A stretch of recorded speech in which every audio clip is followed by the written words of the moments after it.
Hi, this is Tutor Nick P, and this is lesson 526.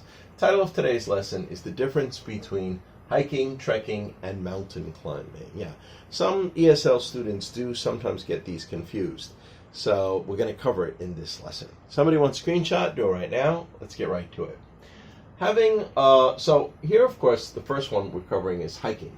Hiking is having a long, energetic walk in nature, often on established hiking trails or paths. Okay. Yeah, so usually you're following a path.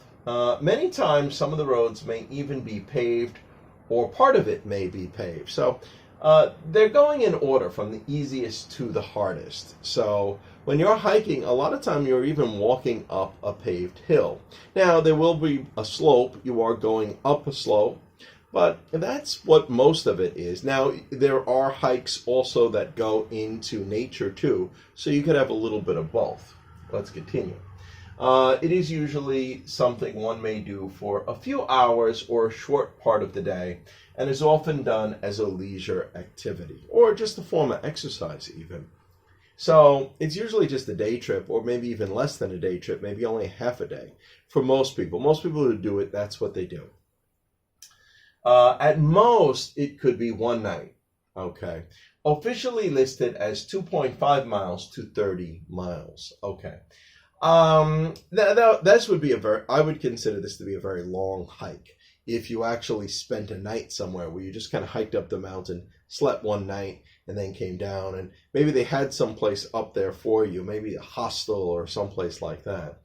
2.5 miles sounds possible, could be about right. 30 miles sounds really, really long to me for a hike, but this would be like the longest official one. But I don't know if everybody follows the official one. This is what is officially said. All right, let's continue. Trekking involves usually a much longer trip on foot in a more natural environments. It may follow some trails, or it may start off following trails, but we'll go through more a wild environment or more wild country. And you will be going up much more hills, and what you're walking on may be rough terrain. You're probably definitely walking on parts that are not always paths. You might have to be making the path. Some may cross rough terrain. Okay. Trekking is often a several-day trip. Supplies need to be brought for camping, food, possibly a first aid kit, flashlight, etc., things like this. So it's common. I think a common trek might be like around 3 to 5 days, but it could be a lot longer. Could be a couple of weeks. But it's usually more than if it's a day trip, then it's not officially hiking, even though some people say that. This is where it gets a little confusing, because some people will go for a long walk and say, I trekked. That's not really an official trek. Okay, but if you're really going trekking, you will probably need a backpack or something to carry a certain amount of supplies. Definitely, you will probably be camping somewhere or something like that. Thus, one will probably carry some sort of a backpack, officially listed as 30 miles to 15,000 miles. That is a long, long way. And mostly you're on foot. 30 miles, yeah, could be, because you're going a lot of days. 15,000 miles, I don't know, that sounds like a really, really long journey. That's even beyond my trek. But that's what they say officially listed as. That would take many months to do. All right, let's continue. Now, mountain climbing or mountaineering is clearly the most difficult. You may partially trek some steep slopes, you may have to go up some just to really get to the mountain. But there will be parts where you need to climb or scale the rock face. So in order to be really official rock climbing, you will need rock climbing equipment. Those little spikes and the wires and stuff to pull you up. That's really what we mean by mountain climbing. But there will be parts where you need to climb or scale the rock face, in which you will need to carry a lot of equipment and should get some physical training, or travel with experienced climbers who are training you at that time. So this is not something you want to do yourself for the first time. Some very experienced climbers could do freestyle, where we see this in the movies, where they're just trying to find, just do it with their bare hands and no equipment as well. But you are definitely scaling. You are going there will be parts where you're definitely kind of going up vertical, practically going up the side of the rock face. These types of trips could be as short as several days, but could also take months, depending upon what sort of mountain that you're trying to conquer here. Okay, good. And we have a number of examples of sentences we might use. Let's go hiking tomorrow as a family outing. Yeah, so typically.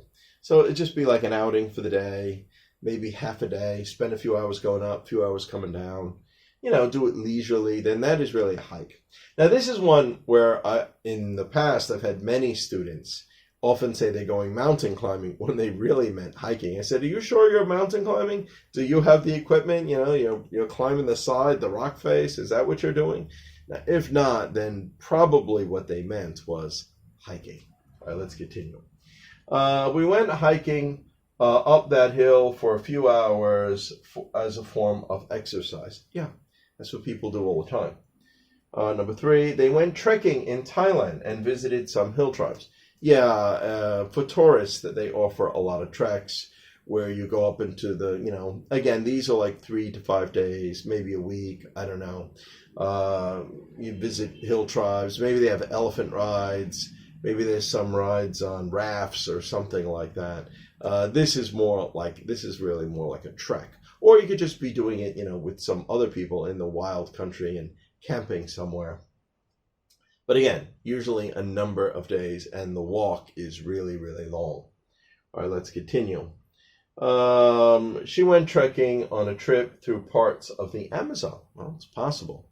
Again, even though trekking still sounds like you're probably more on level land, even though you will be, going up some steep hills too. But the fact is that it's very, very long and takes many, many days, and you definitely need equipment. All right, number 5 here. He loves mountain climbing and is planning a trip to climb Mount Everest. Yeah, any of these big mountains where you have to scale part of it, this is definitely mountain climbing. That climber slipped and fell to his death while mountain climbing. Yeah, well, you're more likely to get injured with real mountain climbing. So as you go through them, the more difficult they get. Probably mountain climbing is really the most dangerous. The other two are not too bad, but trekking, you're out in a wild country. You might come across a snake or something, or some other wild animal, so you have to be careful. All right, anyway, I hope you got it. I hope you got a better feel now of when you're more likely to use one than the other. Anyway, I hope you got it. I hope it's clear. Thank you for your time. Bye-bye.